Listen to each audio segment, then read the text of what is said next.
Our weak president that kisses everybody's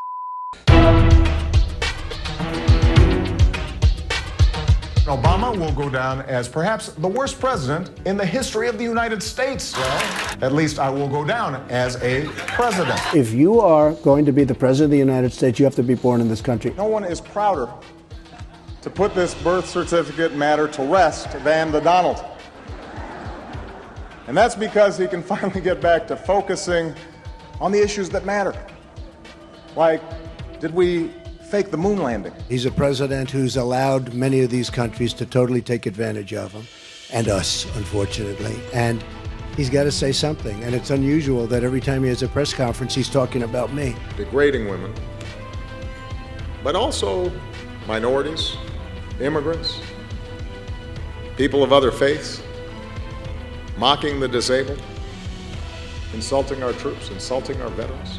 He is the founder of ISIS. He's the founder of ISIS, okay? He's the founder.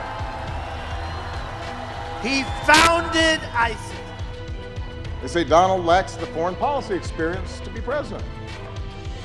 But in fairness, he has spent years meeting with leaders from around the world. Miss Sweden, Miss Argentina, Miss Azerbaijan. With President Obama. Going to go down as one of the worst presidents in the history of this country. He has been a disaster on the military. You look at we can't beat ISIS. He's been a disaster on health care because Obama's got to be repealed and replaced. I mean, he missed that whole civics lesson about slavery and Jim Crow, and we will educate him.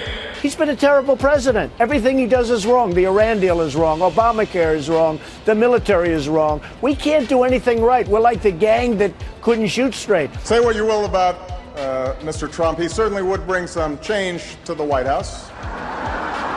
The missiles fired last night at us and our allies were paid for with the funds made available by the last administration. He's insecure enough that he pumps himself up by putting other people down. Not a character trait that I would advise for somebody in the Oval Office. China has no respect for President Obama whatsoever.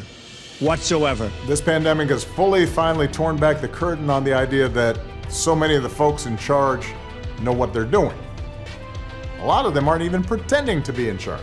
He was an incompetent president, that's all I can say, grossly incompetent. Obviously, we all know about your credentials and breadth of experience.